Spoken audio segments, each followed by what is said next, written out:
Hello, my name is Marquis Ahmad Smith. I'm community leader for the Clean Air Ghana project in the Upper East region. Over the past few months, we have been having conversations at various Konnect Meetups around the quality of air in the Upper East region. In October last year, that's 2023, we had the first meetup around Clean Air Ghana. Now, that conversation focused on what we generally knew around clean air. The second Konnect Meetup in February, we discussed our contribution towards either the increase or decrease in the quality of air that we had in the Upper East region. The third Konnect Meetup discussed the role stakeholders would have to play. So my role, the role of other stakeholders. So this will include individuals and organizations as well. Their roles in ensuring that we preserve the quality of air in the Upper East region. And so we had contributors from advocates who are running association projects in schools around the Upper East region and Northeast region. We also had a health professional, and then we also had in the tertiary sector what tertiary institutions and students are doing as part of their contribution to maintaining quality air in the Upper East region. Of course, these conversations have also been driven with support from our social media influencer, Martin Sorry, who's also led conversations on Twitter Spaces, so that we all in the Upper East region can continue to think about how our activities affect the quality of air and what we can do about it. My name is Bright Above. I'm a Lead for Ghana Fellow. I teach English language at the Bolga Konnect High School.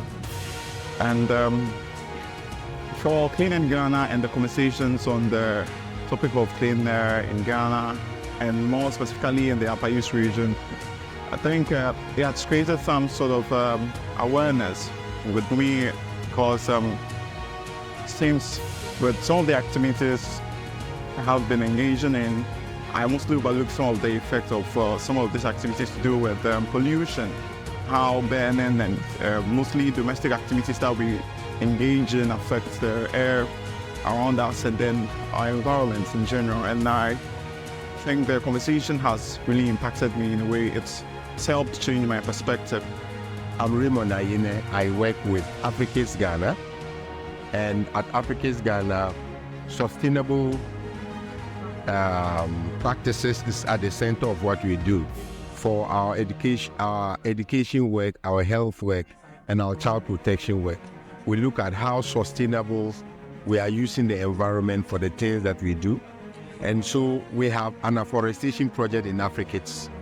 The reason why we are doing this, and this project is with schools in the Binduri, in the Mamprogo Moraduri, and also in the Bulsa South districts. The reason why we are doing this is to improve, one, the quality of air around the schools that we work with, and two, for the trees when they grow to serve as windbreaks, protecting the roof, the corrugated metal roofs of the schools from the negative impact of the rainstorms. Especially now that we are going into the rainy season, there are lots and lots of rainstorms which often result in ripping of the roofs of buildings, including school buildings. And so we are increasing the number of trees around our schools to be able to protect them. We also intend to help cool the schools and make them green and create and provide shade and, of course, fruits for the children. My name is James Mbeni. I'm a cyclist and a resident of the Bolga Upper East region of Ghana. Clean air has always been a concern to everyone because of its health implications, and it's about time we took it serious. And in connection with clean air, I did a particular project, that is, I rode a bicycle from Bolga to Accra to create awareness on clean air. My idea of it is that transportation is one way that we get to pollute the air, and that is the vehicular use that we are all involved in. The vehicles we know cause smoke, and in doing so, my idea is if we get to ride bicycles more, that means we'll have less use of vehicles to reduce carbon emissions.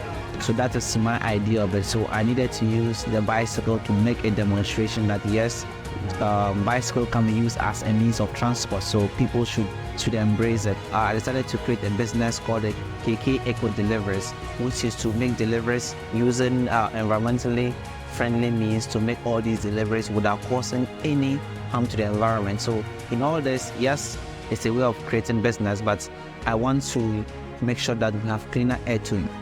So my name is Dr. Aaron Tetohapulampu, a medical officer at the Upper East Regional Hospital. Today we are discussing about the health implications of poor quality air in our region. So poor quality air affects us in every other way. We interact with air each and every day. Some of the implications are health risk, as in you having issues breathing, having issues with your respiratory system, and etc. What do we need to do? We all need to come together and help to make our air clean, make sure we don't contribute to the pollution of the air. Whenever you have any symptoms like coughing, sneezing, having difficulty breathing, just come around, attend any clinic close by so that you'll be attended to. It is the core mandate of the university, that is in science and technology and applied sciences. One of our major aims is to inculcate the habit in our students to help in the sustaining of the quality of air and the sustainability of life within the environment. Based on that, we encourage students who pass through this institution to be able to come up with innovative ideas that would maintain or reduce the carbon dioxide in the environment. And this is a conscious and deliberate effort across all our programs and everything that we do on campus. For instance, taking our inactive student, for example, so we task them to come up with program and project which helps reduce that. So some of those who engage in burning and e-waste in the environment, these students come up with innovative ideas that convert some of these waste materials that can become harmful to the environment and to the atmosphere into productive, sustainable instruments and innovations that can sustain lives in a variety. I'm Mark David, the team leader of Enactus CK Unitas. Enactus is a team of students that are committed to making a difference in society. And of course, we realize that we own a responsibility to Mother Earth when it comes to climate change and air pollution. So at Enactus, we run two basic projects that tackle these issues. The first project is WasteTech. WasteTech is simply about the transformation of spoiled fridges into poultry incubators. So instead of allowing these fridges to be burnt that release carbon dioxide into the air, we simply convert these fridges into poultry incubators who are assisting farmers to produce even more chickens for the economy. And the second project, EcoHouse. EcoHouse is a project that aims at transforming rice husk, which is usually burnt in the field, releasing millions of carbon dioxide into the air, especially in the areas of Navrongo and Fumbisi. So at Enactus CK Unitas, we try to convert this rice husk, into plywood that can be used by carpenters and masons for construction.